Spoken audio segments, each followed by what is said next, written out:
Good morning and welcome to ASL's HR in 10 at 10. I'm Jason Perry. And I'm Kimberly Bradshaw. And each Thursday at 10 o'clock we talk to you about the latest going on in HR and employment law. Never a dull moment, eh? Indeed. Kimberly, I kind of think the story of the week that caught my attention was that there's a lot going on gender bias and equality, isn't there? Oh, yes, that caught my eye. And a favourite of yours. Absolutely. Being a woman. Yes, the Chartered Institute of Management had some research launched this week, which showed a third, was it, of male managers think too much effort is being dedicated to improving gender balance in the workplace. Indeed. It really is this question of, do we still have a problem? And, we can look at gender balance, but you can look at any equality issue. I don't think there's much doubt. Certainly in the time I've been working in HR, we can see a significant difference from where we were 10, 15, 20, 30 years ago. The journey has been quite impressive, but there's still a problem, isn't there? Oh, there is. And actually, in my experience, it's still alive and kicking, gender bias. There's a lot of clients that I've worked with and employers I've had in the past, some time back, where there is a bias, but they don't see that it's a bias, and they can't hear that there's a bias. Yes. But as you say, things have improved dramatically since I was taken to meetings in one of my first jobs, and everyone just assumed I was the secretary there to pour coffee. Yes. I mean, what's interesting about this study out of the Chartered Institute of Management is, as you say, 1/3 of men, or 1/3 of male managers, I should say, think that too much effort is being made, too much is being dedicated to improve gender bias. Now, that's kind of interesting in itself, but then when you say, well, okay, what do the female managers think? That's where it gets really striking, isn't it? Yes, only 13% of women felt the same. But as a woman, I do feel a bit let down that any thought that was the case. And I wonder why that is. Is it because they're concerned about positive discrimination, and so the best people not getting the jobs, and if they get promoted, are they there on their own calibre? Or I guess it depends on your employer. I mean, I've worked in environments where you look at it and you think, are we too much playing the game and ticking boxes here? And you see some organisations that are so committed to achieve the outcome that it is no longer about what's best for the organisation. It's about having the right quotas, the right balances. And that can't be good for business. That can't be good for any employer. No, you're absolutely right. And I think it made me think also about there was a survey by, was it Working Wise, about women working beyond retirement? Yes. And, this sort of leads into the same thing, where they found that 50% of women approaching retirement will have to continue working well past their normal retirement age because of a financial shortfall. Yes, it was just over half of them that felt that their pensions were just too low to manage into retirement because of career breaks and time off they'd taken during their career. And that's very worrying, because is it they're getting left behind because they're not getting the promotion, so they're not making up the career path?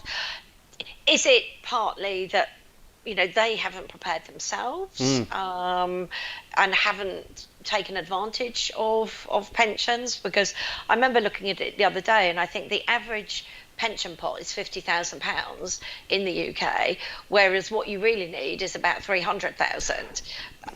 And so, it is a worry, and I think more needs to be done to make sure that, women and men are better prepared for the future. And I suppose that's kind of the point about HR.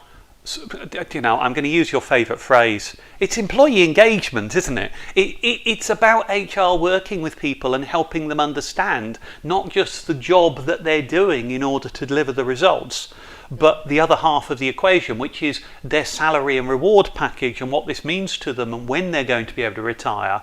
And I remember working the early days in my career. I worked in the post office, and we used to run a series of events for our people on retirement seminars. And it wasn't just the people who were about to retire, but it was about helping people understand how to plan for their retirement, their future, what their pension was going to mean to them and what they needed to do themselves. Absolutely, and certainly, as we were talking about yesterday, Jason, there's been a growing trend in not just mental health awareness, but financial health awareness, or Yes. financial well-being of employees, because the lack of productivity and input of an employee that is stressed about their finances has a massive impact on an organisation, and it's worth the investment. Yes. I think a lot can be done to give advice without having to be a qualified IFA, but get somebody in and say, have you thought about setting up a pension? This is what might happen if you don't. Yeah. Or if you've exited from auto enrollment, Yeah. are you really sure? I guess that's easier for a large employer than it is for a small employer, of course, though. And the question is, how does a smaller employer try and provide those levels of support and employee engagement to its people? And it kind of moves on quite nicely, I think. At its core, surely this is about good management skills and investing in people. You like Yes, what I've done there, don't you? Yeah, nice segue. I was thinking, should we go into the ONS data or should we go into the poor management? But let's go poor management. I think that's great. Indeed. I mean, there's and I'm just looking at where this data came from. I'm failing to spot it on my notes, actually. But what we've actually got, I think it's the CIPD research, if I recall correctly. Forgive me if I'm wrong, but it was showing that 2 out of 5 employees say they have left a role because of bad managers and because of their relationship with their manager or how their manager treats them. And as I was reading through this, it just struck me, we are in probably the biggest recruitment challenge, again, I've seen in my lifetime in HR. They've just, right now, we've got more vacancies than there are unemployed people in the UK. And surely what we need to do is invest in retention. And if your own managers are, for want of a better way of putting it, scaring your staff away, this has to be the number one thing to invest in, doesn't it? It does. And, it is a little bit old news because for decades, there's been a saying in our world that you join a company because you like its reputation or what it does, but you leave because of the person that manages you. And like I was saying before, in my experience of learning and development, spanning, however many donkey's years, those that are poor managers are the ones that least engage with how to improve.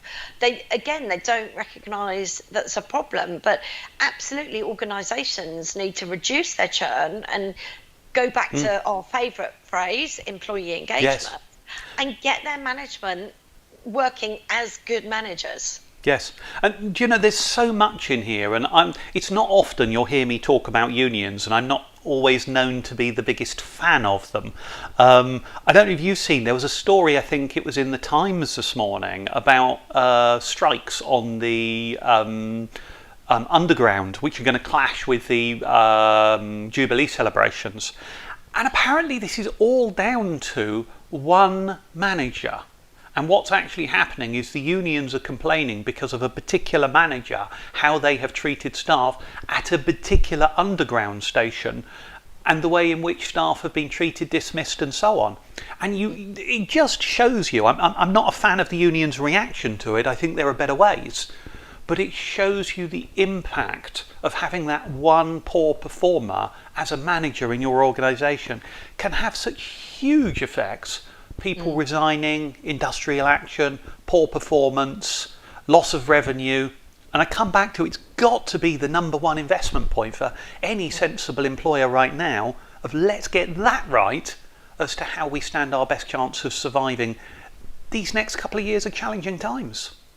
Absolutely. And, as we all know, but sometimes you don't when you get promoted, is you get promoted because you're good at what you were doing. Yes. However, when you get promoted, the skill set you need is very different, and not all people are well adapted to it. Yes. You need excellent people skills. Yes. And I remember years back I was talking to a very well-known insurance company, and they were talking about having parallel paths for technical experts, those that were deep experts and were rubbish with people, and those who were good experts, but they had the potential to be Indeed. the management. Indeed. Kimberly, I think you and I could talk for hours on this, but as ever, our 10-minute slot is running to an end. So thanks so much. But HR in 10 is currently HR in 11. So we'll wrap up for today, and I shall look forward to seeing you same time next week. Goodbye. See you next week.